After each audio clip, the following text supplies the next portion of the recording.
Yan guys, magandang hapon. Magandang hapon guys, magandang hapon. Yan, dito tayo sa Anix na naman. Once again, Anix na naman tayo. Walang ibang pagbablagan. Okay, dito. Yan, sa bahay. Tayo natin si Boss Marcy. Boss Marcy. Kung anong ginagawa ni Boss Marcy. Attack! Attack! Boss Marcy, what are you doing, Boss Marcy? Boss, Ha? naglag ka lang? Kasi Boss Marcy.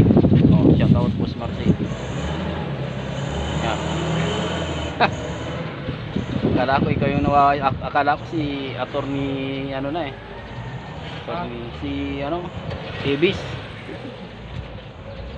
Yan o, yung nawawala, yung hinahanap natin nawawala si ano, TV. Nandito lang pala maratagpuan ito sa ano, Anix. Ayan o, naglilinis ng kanyang sagingan. Namumunga na ba yung sagingan mo, boy? Lapit na. Mga ilang buwan pa para mamumunga yan. Yan guys, natundan. Bakit parang payat? Wala, pinutuloy. Ha? Pinutuloy. Pinutol? Kaya, Para smupling uli siya. Hindi, yan yung mga supling na eh. Yan guys, payat yung mga saging niya kasi pinutol yung puno. Ayan o. Lilinis to lahat ng saging dyan. Punta doon hanggang doon sa dulo. Hanggang doon. Pinutol. Ayan. Ano masasabi mo rin sa nagputol dito? Hindi na pakinabangan yung tanim mo. wala, sayang. Tanim na lang panibago. Hindi, tutubo naman yan. Kahit putulin niya ng putulin, Tubo pa rin. basta May supling. yung ugat, si pinutol. Hindi mamamatay. Hindi, tutubo pa rin yung Tutubo pa rin yung ugat. Oo, lalong dadami yun. O ayan pala, kahit putulin daw ng putulin yung puno ng saging, basta may ugat pa, ay automatic mo talagang tutubo pa siya. Ganun talaga yung saging guys. Pero mga talagang grabe ang payat guys, yung ano, saging ni Boss Marcy. Wala, kasi marami na eh. Parang hindi nakakayanin yung bunga nito, sobrang payat niya. Siyempre, bubunga siya, maliit din. Para kayanin niya. Para kayanin. Baka nagmana lang sa iyo. Manamana lang yan. Mana-mana doon sa nag-aalaga, dito mataba, dito mataba yung nag-aalaga ng saging. Okay naman yan, importante dyan, malinisan para sa susunod na araw makabilo na yung paglaki niya kasi wala nang mga bagay, wala nang mga damo-damo na kayapos sa katawan ng saging guys. Yun kasi yung ano factor na nakakapagpapayat sa saging kapag masyadong madamo na, then yayapos na bagit yung katawan niya, hindi na siya lumalaki o hindi na bumubilo yung paglaki niya kasi napipigilan gawa ng mga bagin. Tama ba? Kasi kapag niyapos na siya ng mga bagin na yan, Yung ano, naagawan siya. yung ano, Vitamin siya. naagaw ng vitamins ng mga bagin. Sabi ni Boss Marcy, kapag may bagin daw, naagawan daw ng vitamins yung saging, yung bagin. Kasi si Boss Marcy, maraming nalalaman, maraming alam si Boss Marcy.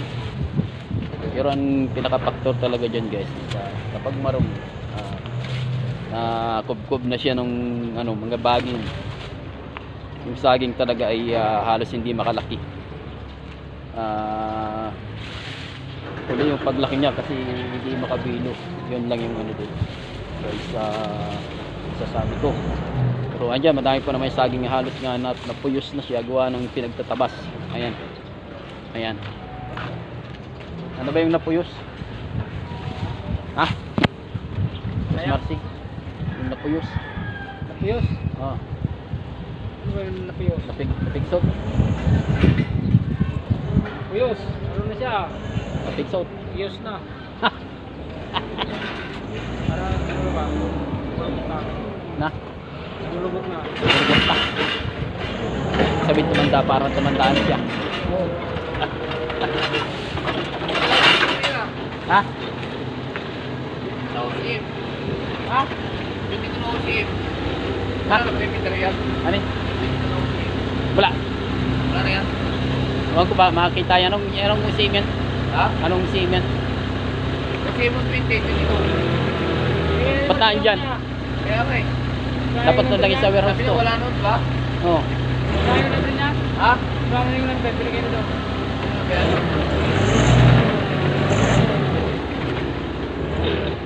Kaya nga hindi ko ina. Ano hindi? Ha? Hindi ko alam magkarga kasi mag-ayos ako. Oo, nandiyan. Nandun siya nagkakarga na. Setting sa ayos na kanina. Bakit? Kaya po, mag-ayos ako sa Verong 7. Eh, parang sa Verong 7 na Buhay yata si Alex. ayos. Ayun ako, mag-ayos ako sabi ko. Ayun, nagkakarga siya. Pumayag naman siya.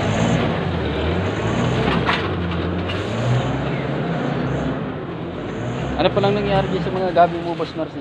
Parang hindi na lumalaki ah. Yan. Racing ng gabi. Inaagad eh. Na agad. Paano ba pag tamang pagkuha dapat ng gulayin para sa Isa lang. Wala ganyan, dalawa. Oo. Kunin mo yung isa. Sila. Isang puno ng piraso dapat ang kukunin. Depende sa dahon kung marami. Depende kung marami. Yan guys. Isang nangyayari. Pero kung kulang Tatlong dahon din yung kinukuha ng gulay. Kaya natitira puno na lang. Kulang na lang yung laman sa kaugat. Kunin na rin. Hindi nga, pati talbos kasama eh. Ay, minsan nga daw, pati talbos ay kasama na. Kaya yung gabi simula doon ay halos maliliit na yung gapalad na lang yung dahon niya. Yan. Kailangan pala kung maraming dahon ay depende sa dami ng dahon ng pagkuha ng Oo. dahon ng nagugulayin sa gabi sa isang puno. Ano? Tatlong dahon. Eh, may talbos pa. Oo. Pwede mo kuha yung dalawa.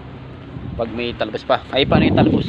Pwede na yung magulay yung talbos ah. Halimbawa, gusto ko yung talbos lang. Okay rin. Okay lang. Pag gusto ko yung talbos saka yung lagi lang. Yung mga yung mga matanda na dahon na. Tapos talbos. Talbos. Ay, matagal na yun. Ganyan lang mangyayari yun, ano? Pansip lang. Ganito na guys. O pagkasama na yung talbos, ganito na yung dahon niya. Ayan, maliliit na, mga payat na. Halos. Tapos bihira pang ganito na guys, oh. Ayan, oh, halos maliliit na. Tapos bihira pang umulan. Tag-init pa ngayon guys. Yan yung kadalasan nangyayari kapag hindi pa tag-ulan. At naabot siya ng tag-init. Tapos yung pagkuha ng talbos ng dahon ng gabi is sinadsad mo. Halos kunti na lang sa isang dahon. Isang puno is isang dahon na lang ititira mo. Talagang namamayat guys yung gabi. Ayan guys, hanggang dito na lang yung aking vlog. Ayan, pa-subscribe naman guys sa aking YouTube channel. Maraming salamat.